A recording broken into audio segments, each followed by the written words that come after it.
12 மெய்யெழுத்து 18 இவற்றை பெருக்கினால் 716 716 100 பெருக்கினால் 21,600 என்ற எண் கிடைக்கிறது.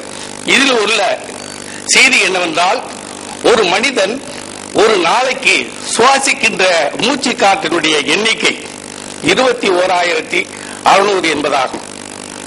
உயிரும் மெய்யும் முறையாக இயங்க வேண்டும் என்றால் ஒரு நாளைக்கு 21,600 முறை அவன் சுவாசித்தாக வேண்டும். அந்த எண்ணைத்தான் தொல்காப்பியம் எழுத்தாகவும் மெய்யாகவும் காட்டுகிறது. உடலையும் உயிரையும் சார்ந்திருப்பவை 3: வாதம், பித்தம், ஐயம் என்ற 3ம் உடலை சார்ந்திருப்பவை என்று மருத்துவம் சொல்கிறது. தொல்காப்பியர் சார்பு எழுத்துகள் 3 என்பார். அந்த சார்பு எழுத்துகள் 3ம் உயிரெழுத்தையும் மெய்யெழுத்தையும் சார்ந்து வரக்கூடியவை. 8 என்ற ஒரு கணக்கு மருத்துவத்தில் முக்கியமான கணக்கு. 8 தான் இந்த உலகத்தினுடைய மூலம் என்பது மருத்துவத்தினுடைய குறிப்பாகும்.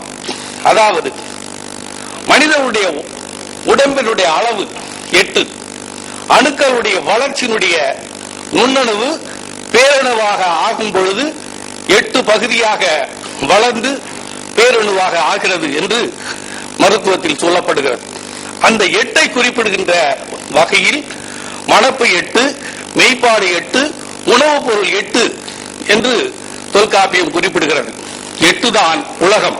8 என்றால் உலகம் என்ற கணக்கில் அந்த 8ஐ தொல்காப்பியம் குறிப்பிடுகிறது.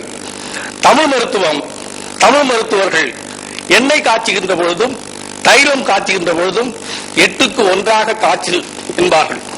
அந்த 8க்கு 1 காய்ச்சினால் பெரிய அளவில் உள்ள பொருள் சிறிய அளவிலுடைய பொருளாக மாறுகின்றது, அதாவது சுருக்கப்படுகிறது. இதுதான் இன்றைக்கு உலகில் வியப்பாக பேசுகின்ற நானோ டெக்னாலஜி என்ற முறையாகும். பெரிய அளவில் உள்ள ஆற்றலை சிறிய அளவில் உள்ள ஆற்றலாக மாற்றி பெரிய அளவில் உள்ள கிடைக்கக்கூடிய ஆற்றலை சிறிய பொருளில் இருந்து கிடைக்கக்கூடியதுதான் நானோ டெக்னாலஜி என்று சொல்வார்கள். அதைத்தான் சொல்லிய நாடி கொண்டு தூணியில் 8 நன்னீர் விட்டு 8 ஒன்றாய் நாடி காட்சி கொள்வீரே என்று மருத்துவம் குறிப்பிடுகிறது. இந்த 8 தான் தொல்காப்பியம் சுட்டுகின்ற 8. 18 கீழ்கணக்கு, 18 மேற்கணக்கு, ஆடிப்பெருக்கு 18, ஐயனார் கோயில் படிக்கட்டு 18.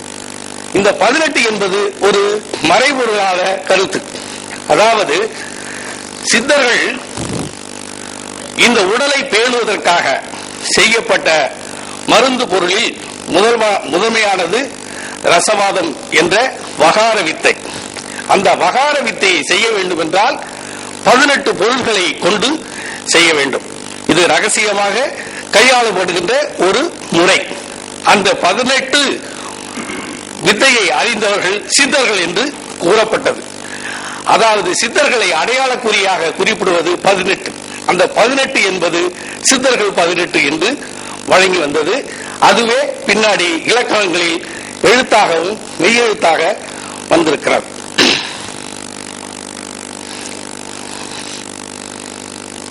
அதாவது மெய்யெனும் சொல்லே உடலை குறிக்கும். உடலுக்கும் 18 என்ற எண்ணுக்கும் ஒரு தொடர்பு இருக்கிறது. 18 சிறப்பை கருதியே சித்தர்கள் கீழ்கணக்கு மேல்கணக்கு நூல்களில் 18 என்பார்.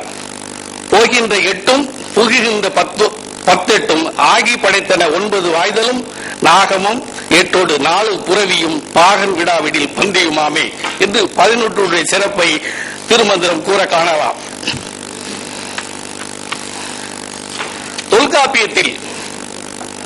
தொல்காப்பியம் இலக்கண நூல்கள் எழுதுவதற்காக எழுதப்பட்ட இலக்கண நூல். தொல்காப்பியம் நூல்களை எப்படியெல்லாம் ஏற்ற வேண்டும் என்று இலக்கணம் கூறுகின்ற பொழுது, ஈரையும் குற்றமும் இன்றி நேரிதின் 32 வகை உத்தியோடு புணரின் நூல் என மொழிவ நுணங்கு மொழி புலவர் என்று இலக்கணம் கூறுகிறது. இந்த 32 உத்திகளும் 10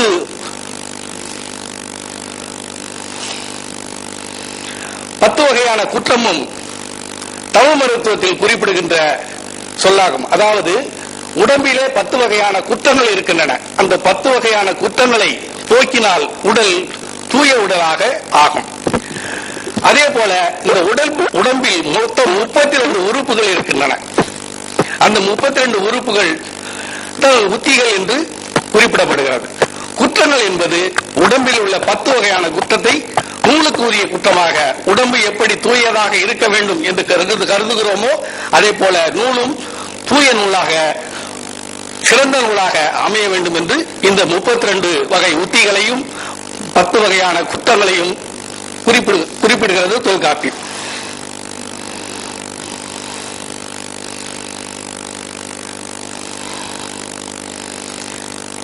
இன்னொரு அரிய செய்தி, தொல்காப்பியத்தில் வலியிசை என்ற ஒரு சொல் அமைகிறது.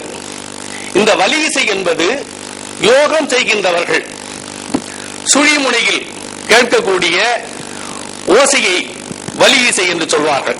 இந்த ஓசையை எல்லோரும் கேட்க முடியாது, யோகம் செய்கின்றவர்களால் மட்டும்தான் கேட்க முடியும்.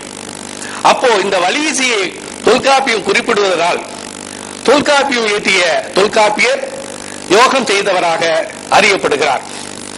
இந்த ஓசையை உணர்ந்தவர்கள் எல்லாம் சித்தர்கள் என்று சொல்வார்கள்.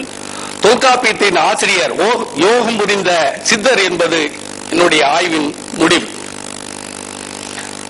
ஐம்பூத கோட்பாடு தமிழ் மருத்துவத்தின் தலையாய கோட்பாடு. அந்த ஐம்பூத கோட்பாட்டை தொல்காப்பியம் சிறப்பாக எடுத்து கூறுகிறது. அதே போல மருந்து செய்கின்ற பொழுது 6 பொழுதையும் அறிந்தவன் தான் மருந்து செய்வதற்கு தகுதியானவன் என்று மருத்துவம் கூறுகிறது. அந்த எந்த மருந்தை எந்த பொழுதில் செய்ய வேண்டும், எந்த பருவத்தில் எந்த மருந்து பொருளை எடுக்க வேண்டும் எல்லாம் குறிப்பு மருத்துவத்தில் காணப்படுகிறது. அதைத்தான் 5 6 பொழுதும் என்று தொல்காப்பியம் குறிப்பிடுகிறது. இந்த காலத்தை அறிகின்றவர்கள் வானியல் அறிஞர்கள் தொல்காப்பியர் காலத்திற்கு முந்தி இருந்தார்கள் என்பதற்கு மறுவில் செய்தி 3 வகை காலமும் நெறியின் ஆற்றிய அறிவன் என்று தொல்காப்பிய சூத்திரம் குறிப்பிடுவதனால் வானியல் அறிவு தொல்காப்பியர் காலத்திற்கு முன்பு இருந்ததாக அறியலாம்.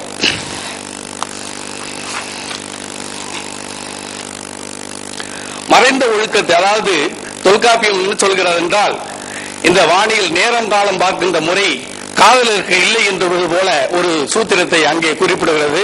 அவர் காதல் பண்ணுகின்றவர்கள் காலத்தை பார்த்து கொண்டா பண்ணுவார்கள் என்று கூறுவதை போல மறைந்த ஒழுக்கத்து ஓரையும் நாளும் துறந்த ஒழுக்கம் கிழவோருக்கு இல்லை என்று குறிப்பிடுகிறது. ஆக இதை போல காலம் பார்த்து கொண்டிருப்பது, நல்ல நல்ல பணிகளை செய்கின்ற பொழுது பார்ப்பது பழக்கமாக இருந்தது என்பது இங்கே குறிப்பாக நமக்கு கிடைக்கின்றது. உணவும் சுவையும், இந்த அடிசில் என்ற ஒரு சொல் தொல்காப்பியத்தில் காணப்படுகிறது. அடிசில் என்பது 6 வகையான சுவை கொண்ட உணவை குறிப்பதாகும். இந்த 6 வகையான சுவைதான் மனிதனுக்கு நோயை தரக்கூடியது, அதே போல சுகாதாரத்தையும் தரக்கூடியது என்பது மருத்துவத்தினுடைய கருத்து. இந்த சுவையினுடைய பண்பை அறிந்தால் நோய் வராமல் தடுக்கலாம், வந்த நோயையும் போக்கலாம் என்பது தமிழ் மருத்துவம் கூறுகின்ற கருத்து. அந்த கருத்தை வலியுறுத்துவதற்காக இங்கே இந்த அடிசில் என்ற சொல் அங்கே கையாளப்படுகிறது. இந்த மாரணக்கலை தொல்காப்பியம் கூறுகின்ற அகரம் என்ற சொல்